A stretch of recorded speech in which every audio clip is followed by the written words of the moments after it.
सफर मेराज, जो कि इंसानी तारीख का सबसे लंबा और सबसे अलग सा सफर था। अल इसरा वल मिराज, अल इसरा जो कि मक्का से जेरूशलेम का सफर था, और मिराज जो कि जमीन से सातों आसमान तक का सफर था। नबूवत के ऑलमोस्ट 11 साल हो चुके थे जब हजरत जिब्राइल अलैहिस्सलाम ने नबी पाक को अल्लाह के हुक्म से सफर मिराज पे आने की दावत दी।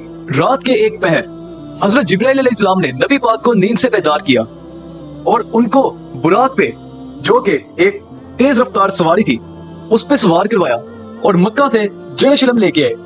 वहां पे हजरत मोहम्मद सल्लल्लाहु अलैहि वसल्लम ने तमाम अंबिया की अमामत करवाई और फिर वहां से सातों आसमान के सफर को चल दिए। जहां पर गुंबद सखरा है, वहां से नबी पाक ने इस सफर का आगाज किया और नबी पाक पहले आसमान पर जब पहुंचे तो वहां पे उनकी मुलाकात हजरत आदम अलैहिस्सलाम से हुई। हजरत आदम अलैहिस्सलाम वो पहले इंसान थे जिनकी नस्ल से तमाम इंसानियत फैली, और हजरत आदम अलैहिस्सलाम और अम्मा हवा, इन दोनों को जमीन पर उतारा गया, जो कि इस जमीन के पहले इंसान थे। उनसे मुलाकात के बाद नबी पाक दूसरे आसमान पर पहुंचे तो उनकी मुलाकात हजरत याह्या और हजरत ईसा अलैहिस्सलाम से हुई। ये दोनों नबी आपस में कजन थे।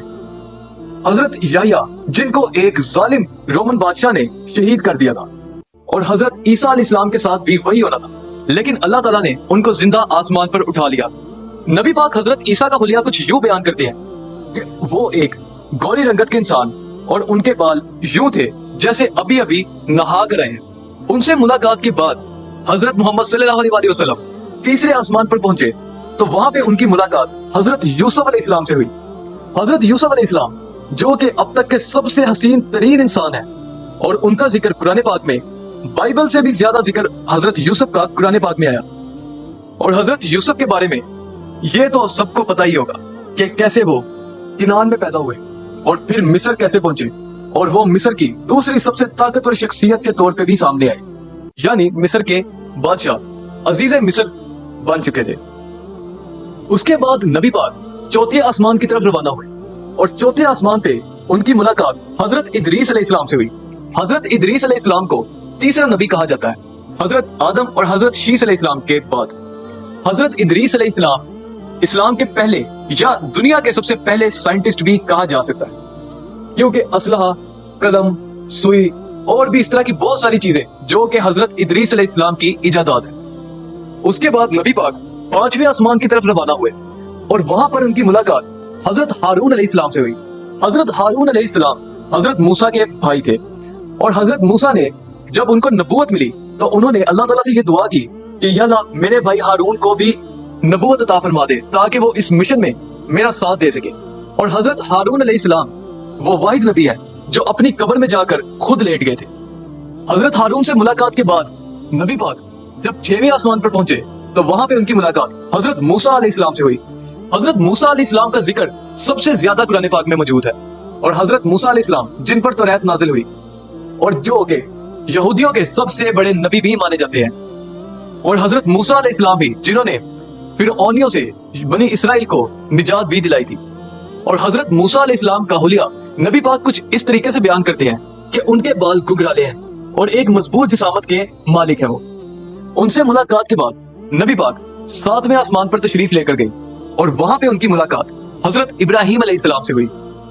हजरत इब्राहिम अलैहिस्सलाम को अबुल अंबिया भी कहा जाता है, और ये आप सल्लल्लाहु अलैहि वसल्लम के दादा भी हैं।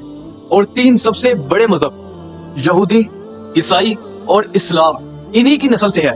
हजरत इब्राहिम अलैहिस्सलाम, जिनको नमरूद ने आग में फेंका था, लेकिन अल्लाह के हुक्म से वो आग ठंडी पड़ गई थी। उनसे मुलाकात के बाद नबी पाक सिदरतुल मुंतहा तक पहुंचे, जहां पर तमाम मखलूकात की एक लिमिट है।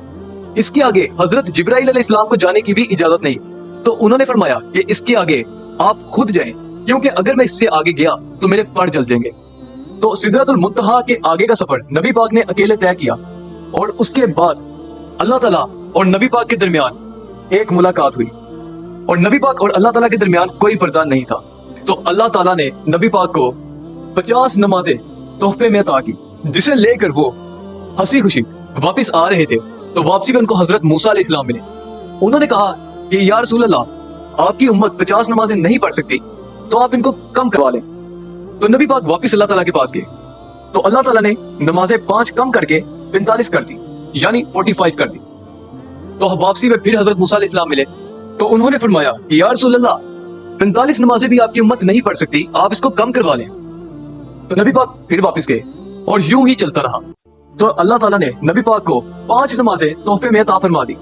तो वापसी में फिर हजरत मूसा अलैहिस्सलाम मिले तो उन्होंने फरमाया कि या रसूल अल्लाह 5 नमाजें भी आपकी उम्मत नहीं पढ़ेगी, मैं अपनी उम्मत को भी जानता हूँ और तमाम इंसानों के साथ भी मैं वाकिफ हूँ, मुझे नहीं लगता कि आपकी उम्मत 5 नमाजें भी पढ़ सकती है, आप इसको कम करवा दें।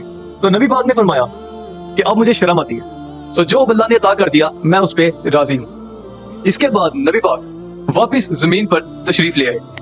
अगले दिन नबी पाक ने जब कुरैश मक्का से इसका जिक्र किया तो सब ने आपका मजाक उड़ाना शुरू किया और कुछ निशानियां और कुछ बातें जो कि बैतुल मुकद्दस के बारे में थी वो उनसे पूछी, क्योंकि नबी पाक कभी यरूशलेम नहीं गए थे। इसका जवाब नबी पाक ने बिल्कुल ठीक ठीक बताया और रास्ते में एक कारवा ऊंटों का था, उसके बारे में भी नबी पाक ने फरमाया जो कि बिल्कुल सच था। लेकिन फिर भी कुफारे मक्का ने आपकी बात पर यकीन नहीं किया। उसके बाद कुफारे मक्का हजरत अबू बकर के पास गए और उनसे पूछा, क्या तुम ये मान सकते हो कि एक शख्स रातों रात ही आसमानों का सफर करके और वापस भी आते? तो हजरत अबू बकर ने फरमाया बिल्कुल भी ऐसा नहीं हो सकता। तो कुफारे मक्का ने कहा कि तुम्हारा दोस्त इस बात का दावा कर रहा है। तो हजरत अबू बकर ने जवाब दिया, क्या रसूल अल्लाह ने खुद ऐसा फरमाया? तो कुफारे मक्का ने कहा कि हाँ बिल्कुल। तो हजरत अबू बकर ने जवाब दिया, फिर ये बिल्कुल सच है और इसमें झूठ की कोई गुंजाइश है ही नहीं। और उनकी इस तस्दीक के बाद उनका लक़ब सिद्दीक पड़ गया, यानी सच्चे इंसान। इसी वाक़ये के बाद हजरत अबू बकर को हजरत अबू बकर सिद्दीक कहा जाने लगा।